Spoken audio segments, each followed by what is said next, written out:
Venezuela fue el primer país que llegó a tener una guía de aves, y eso se lo debemos a los Phelps. Esa guía abrió la puerta a que los venezolanos pudiéramos observar aves sin tener que estar trabajando en un museo.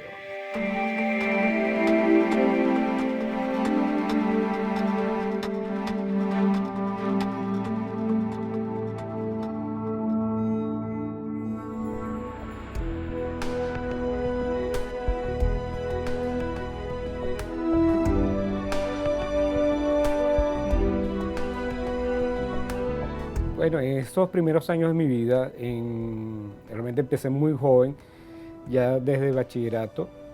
eh, es- yo estudiaba en el Colegio de La Salle y en el colegio había una actividad que era la Sociedad de Ciencias Naturales de La Salle, lo cual era unas distintas actividades que se ejercían, que existían dentro de los colegios.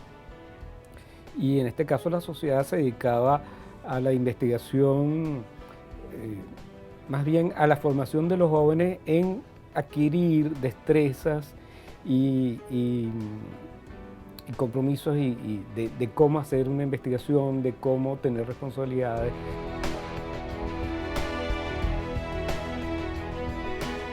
La sociedad fue creada por el hermano Ginés en los años 40, antes de que él se dedicara a la Fundación La Salle, que fue prácticamente toda su vida de educación. Al ser una actividad académica, pues los jóvenes tenían que participar y estar en distintas actividades de investigación y muchas veces uno tenía interacciones con distintos investigadores que venían al país, sean nacionales o sean extranjeros. Y por supuesto había mucha actividad de campo, o sea, el origen y la meta dentro de las sociedades era que los jóvenes salieran al campo y tuvieran un compromiso y una responsabilidad de cómo comportarse en el campo, de qué hacer y cómo hacerlo, ¿no? Y eso era a través de las colecciones. Y estuve trabajando entonces dentro de la colección de aves en la sociedad y lo que es ahora el Museo La Salle. Yo estuve ahí unos 14 años trabajando, o sea, no solamente después de que me gradué de bachiller, sino años posteriormente seguí trabajando en esa actividad con ellos, ¿no? Hasta que empecé la universidad y estaba dentro de la universidad, etc. Y dentro de la universidad yo me fui justamente se me abrió el interés por la parte de biología y entré en la Facultad de Ciencias. Y empecé a hacer la carrera de biología en sí, ¿no? Mi tesis de pregrado fue en estructura de comunidades de aves, saber cómo eran las comunidades de aves. Estábamos comparando bosques y entender cómo eran distintos bosques y cuál era la composición de estas comunidades de aves. Posteriormente empiezo a trabajar con la Sociedad Audubon de Venezuela y el primer gran reto con ellos fue un estudio de flamencos en que esencialmente el flamenco se consideraba como una especie de bandera en peligro de extinción en los años 80, en que era fundamental saber, bueno, dónde estaban en Venezuela. O sea, había muy pocos registros de sitios conocidos de las poblaciones de flamenco en que se encontraba. Lo único que se sabía para aquel momento era que los flamencos se movían entre Bonaire y la costa de Falcón, y eso nos abrió una puerta de empezar a hacer censos en toda la costa de Venezuela. Entonces, durante 10 años estuvimos contando flamencos, haciendo vuelos aéreos que nos tomaban 2 días de trabajo, recorrer toda la costa de Venezuela y revisar todas las lagunas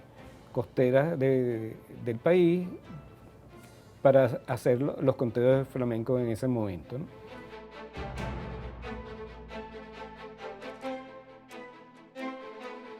La parte de flamenco nos tomó 10 años y bueno, prácticamente se demostró que, bueno, por un lado las poblaciones estaban aumentando, sino que además había un movimiento migratorio de las aves en sí. O sea, en ciertos momentos estaban en Falcón, en ciertos momentos del año estaban en la costa del oriente del país, y ese era un movimiento anual que estaba ocurriendo y que era importante. O sea, empezamos a ver la importancia de lo que es la migración y los que son los sitios de parada para las aves en sí.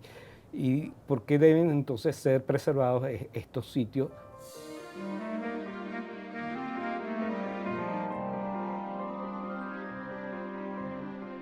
Uno de ellos fue mucho trabajo que se hizo hacia Los Olivitos, en que fuera decretado refugio de fauna, porque ahí apareció la primera colonia que empezamos a darnos cuenta que existía, era en Venezuela de flamencos, era la de Los Olivitos, y ahorita es el gran sitio de reproducción de flamencos en el país, ¿no?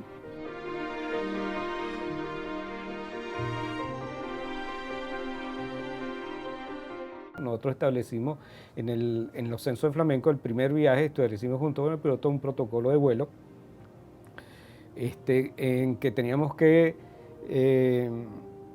llegar a Maracaibo y después desde Maracaibo empezar a recorrer la costa de vuelta, ¿no? A juro uno tenía que llegar a Maracaibo, echar gasolina para después regresar a Caracas, ¿no? Y el vuelo fue, en principio fue excelente, pero cuando tocamos en Coro, que eran ya las 3 de la tarde, los vientos eran tan fuertes que tuvimos que aterrizar del lado de la avioneta.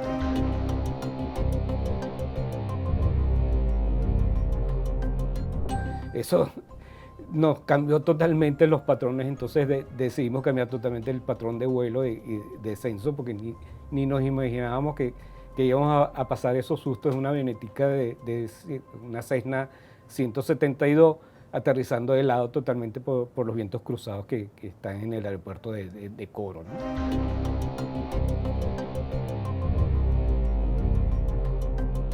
También me recuerdo un poco de ese tipo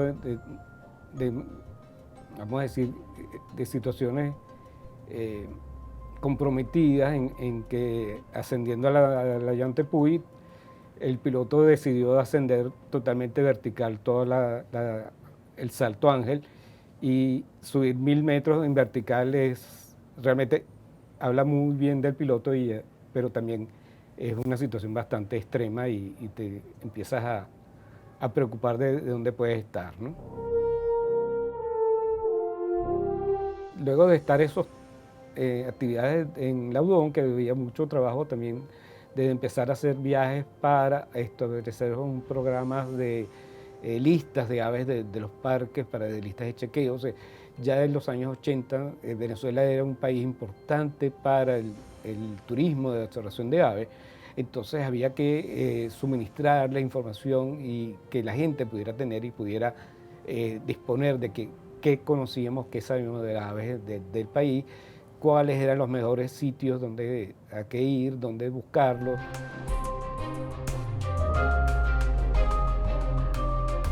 De ahí, terminando los estudios en la Simón Bolívar, me llaman la señora Katy y Ramón, y empezamos a tener una cantidad de reuniones y quedamos entonces que yo venía a trabajar para la colección Feli, y de ahí arrancamos otra cantidad de estudios dentro de la colección de distintos tipos, básicamente desde el punto de vista taxonómico, que es el objetivo principal de la colección, y que hemos estado trabajando con distintos grupos de aves. Y uno de los proyectos más interesantes que tuvimos, o entre varios de estos proyectos, fue el de hacer los levantamientos de la fauna en Caruachi. Pues encontramos una especie nueva de aves que es muy particular, que fue el semillero de Carrizales. Se llamó así por el nombre, por ser el bambú lo llaman en la zona del Carrizo, y es una especie muy extraña, muy característica y como ave, porque es un especialista en bambú, en manejar y en procesar las semillas de bambú.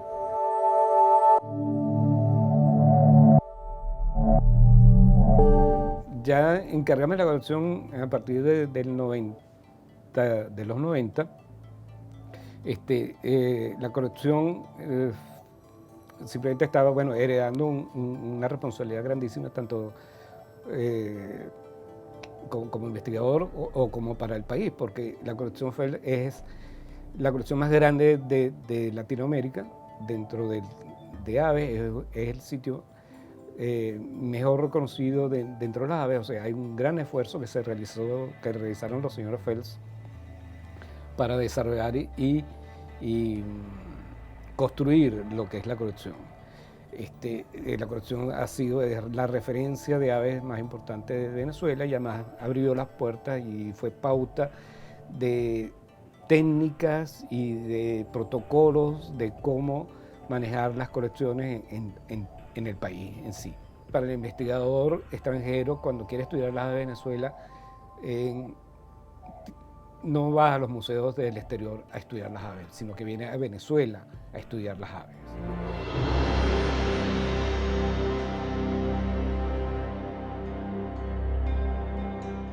Venezuela fue el primer país que llegó a tener una guía de aves, y eso se lo debemos a los Phelps. Esa guía abrió la puerta a que los venezolanos pudiéramos observar aves sin tener que estar trabajando en un museo. Abrió las puertas a poder hacer estudios de ecología, abrió las puertas simplemente a que un observador de aves disfrute de la observación de aves y disfrute del maravilloso mundo de las aves sin tener que estar en este tipo de trabajos, ¿no? El conocimiento que tenemos de las aves de especies nuevas, salvo 2 o 3 cosas de especies nuevas como nuevas descritas en que es necesario tener ejemplares, los registros de nuevas especies para el país, de especies migratorias, vienen de los observadores de aves, no viene de la gente de museo. O sea, los observadores de aves han sido una fuente muy importante de entender y conocer mejor cómo es la distribución de las especies, a dónde llegan y cómo llegan.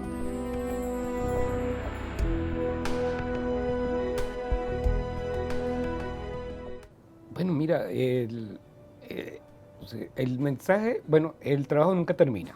Siempre va a haber cosas que hacer y siempre va a haber proyectos que desarrollar, investigaciones que llevar a cabo, que adelantar desde el punto de vista de conservación o de manejo de recursos. Si conocemos las especies, podemos entonces saber qué áreas debemos preservarlas, cómo manejarlas, cómo trabajarlas, cómo entenderlas. Si entendemos la migración, podemos entender cómo no interrumpir los flujos migratorios. Si vamos a intervenir en un sitio, cómo se va a intervenir y cómo vamos a afectarlo de la menor manera posible, de manera de no alterar y afectarnos después a la larga a nosotros mismos. Porque si afectamos a las aves, afectamos a todos los demás organismos y en consecuencia también nos estamos afectando a nosotros.